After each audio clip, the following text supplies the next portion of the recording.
Os dobráveis vieram para ficar? Essa é uma pergunta que a gente ainda não sabe responder, mas é visível a guerra que as maiores empresas de tecnologia móvel do mundo estão travando para lançar os seus modelos. Celulares com tela dobrável foram lançados pela Huawei, TCL, Samsung e Motorola e até por marcas menos conhecidas como a Royole. E, na busca de produzir algo que não seja tão frágil e que vá se popularizando entre os usuários, dobras e formatos diferentes chegam ao mercado. E chegaram até aqui no Brasil, quem diria? Depois do Motorola Razr e do Galaxy Fold, chega também o Galaxy Z Flip, um smartphone que é uma mistura desses outros dois. Mas como ele é? A dobra é frágil? Ele é melhor do que o Razr? Preparamos um hands-on completo para vocês aqui no tudocelular.com. Depois de lançar o Galaxy Fold, que de um retângulo comprido se abre para virar um quase quadrado, a Samsung resolveu apostar no formato que a Motorola trouxe com o Razr, o que foi visto como mais prático pelos analistas. Assim, o Z Flip é um pequeno quadradinho quando fechado e um tradicional celular em barra quando aberto. A Samsung apostou em um acabamento brilhante metalizado holográfico para esse dobrável, nas cores roxa ou preta. Não é para ele ser discreto nem sem graça. Sendo caro, ele está sendo posicionado como um acessório de moda e por isso ele vai ser chamativo sim. No geral, ele não peca pela construção e é metal nas molduras e em vidro por fora. A dobradiça parece resistente, é um pouquinho mais dura para abrir do que a do Razr. Se isso vai significar uma duração maior, só os nossos testes mais completos dirão. A traseira de baixo do aparelho não tem nada e é na parte superior em que fica a câmera dupla e o pequenino display de 1,1 polegada. Essa telinha é de toque e ela serve para ver as horas sem você precisar abrir o aparelho e também para notificações e alguns comandos, como o de tirar uma selfie com as câmeras externas. Você pode até ver um pouquinho de você, o suficiente para você ter uma foto enquadrada. Fechado ele fica bem pequeno, mas não tão fino. Aberto, ele é bem parecido com o smartphone da marca, compridão e até que leve para toda a tecnologia dele. Do lado direito ficam os botões de volume e um sensor biométrico, enquanto que o esquerdo traz o berço para o chip SIM. Abaixo, saída de som, conexão USB-C e microfone. Na dobra fica estampado em baixo relevo o logotipo da Samsung. Ele não é à prova d'água, mas ele vem com uma case protetora de plástico duro na caixa. E por ter ímãs, a Samsung pede que você não deixe ele perto de cartões e outras coisas frágeis desse jeito. A tela, o destaque. A Samsung afirma que o que recobre esse display é uma espécie de vidro flexível de uma empresa alemã extremamente fino, mas ele acaba lembrando muito plástico, embora no toque ele seja diferente, mais macio do que plástico.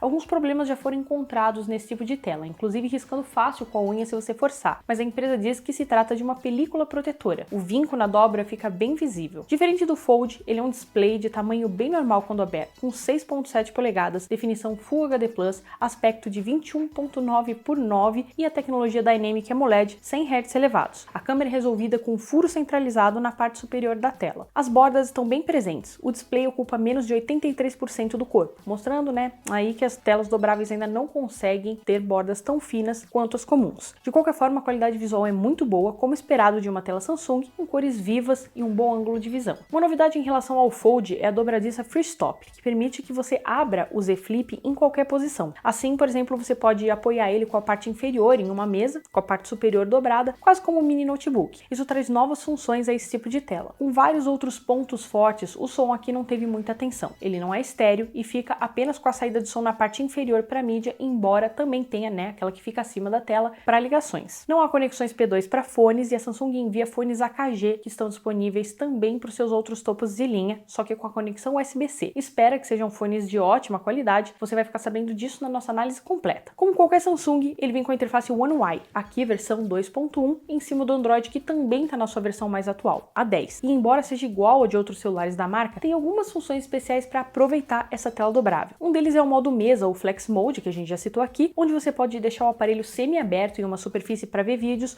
ou até controlar a câmera. Metade da tela fica com a visão da foto e a outra apresenta os controles. Isso pode ser muito útil, por exemplo, para capturas de longa exposição, já que traz uma estabilidade, e também para chamadas de vídeo, para você deixar ele em pezinho ali na mesa. O outro é a multitarefa, que é beneficiada pela tela bem comprida. Com todo esse espaço, você pode usar com certo conforto duas aplicações ao mesmo tempo. Não é tão legal, quanto os 3 apps simultâneos do Fold, mas aproveita bem esse display. Em conexões ele é bem completo, incluindo NFC, Wi-Fi Dual Band, Bluetooth 5.0 e outros. Infelizmente, ele não vem com suporte ao DeX. O seu grande diferencial perante o Razr está aqui. Enquanto a Motorola afirma que ela precisou colocar um hardware mais simples no dobrável dela para que ele coubesse bem dentro dele, a Samsung deu um jeito de trazer o que há de mais top para o desempenho. Como ele foi feito em 2019, ele traz o processador top de linha da Qualcomm desse ano. É um Snapdragon 855 Plus, junto com 8 GB de RAM e espaço com memória rápida UFS 3.0 de 256 GB. Não há slot para microSD, mas esse armazenamento disponível já deve servir bem. Nossos testes padronizados vão dizer o quão bom é esse conjunto quando comparado, por por exemplo, com o Galaxy S10, os lançados no ano passado, e até em relação aos S20 desse ano, mas com especificações como essa, é certo que ele não vai tropeçar em nada e vai durar por uns bons anos. Com espaço diminuto, não tinha como a gente esperar uma grande bateria aqui. São 3.300 mAh dentro do Z Flip, o que não é terrível, mas passa longe de ser bom. De qualquer forma, a tela Full HD Plus ajuda a economizar e, com aquela telinha só apresentando o Always On, isso acaba também gerando uma economia. Os nossos parceiros do HD Blog, no uso que eles já tiveram, avisam que um dia de uso pesado leva a chegar com dificuldade ao fim do dia, com um pouco mais de 6 horas de tela. Em uso médio, dá para passar de um dia. O carregador que vem na caixa é rápido, de 15 watts, mas não é um dos mais velozes, como o de 25 watts do S20, porque a bateria nem é grande. Para compensar, a gente tem aqui carregamento sem fio de 9 watts. A câmera é boa, mas não é um destaque como aquela que a gente tem nos novos S20 e nem nos Galaxy S10. São apenas duas câmeras traseiras e uma frontal, um conjunto simples, mas que aparentemente não deixa a desejar no geral. Temos um sensor wide de 12 megapixels e abertura 1.8 e outro ultra wide de 12 megapixels com abertura 2.2. Na frente, uma wide de 10 megapixels com abertura 2.4. A câmera principal possui abertura fixa, infelizmente, e é um conjunto conservador, mas não altera muito a experiência de fotografar em comparação com os Galaxy S10 do ano passado. No que vimos, entretanto, a grande angular captura um campo de 123 graus e não tem mudança de cor para a principal, além de uma boa gestão de brancos e temperatura. Também tem pouca distorção nas laterais. A frontal também é muito interessante, mesmo sendo inferior à do S10. O vídeo pode ser captado em 4K 60 fps e também em super câmera lenta em HD. A frontal faz vídeos em 4K a 30 fps. Você já deve ter visto o preço por aí e ficado chocado, mas a verdade é que os dobráveis são a nova tecnologia e, por enquanto, esses novos modelos vão sim custar uma fortuna. Com direito à lista de espera, o Galaxy Z Flip está chegando ao mercado brasileiro custando R$ 8.999, também conhecido como R$ 9.000. Não por acaso este é o mesmo preço do Motorola Razr no Brasil, e talvez até vejamos o dobrável da Samsung sendo vendido antes do retrô da Motorola. Custando o mesmo valor, o celular da Samsung é mais poderoso e virtualmente melhor, só não conta com o fator nostalgia. Este é um preço que não deve baixar muito, porque a Samsung sabe que vai vender poucas unidades, então não espera promoções arrasadoras. Na nossa conclusão, o Galaxy Z Flip é um bom exemplo de como você pode interpretar a mesma ideia de uma maneira completamente diferente. Se esse formato é melhor do que aqueles adotados pelo Fold ou pelo Mate X, o tempo que vai dizer. O Z Flip certamente parece um projeto mais maduro do que o Galaxy Fold, menos frágil, com mais cara de produto final e sem sacrificar muita coisa além da bateria. Parece um projeto mais sólido, com hardware de ponta e que leva a Samsung para um caminho bem interessante nos dobráveis. E por mais que seja muito caro, ainda é mais barato do que o Fold, o que é uma boa notícia. Aguardamos os próximos menos caros, quem sabe. E você?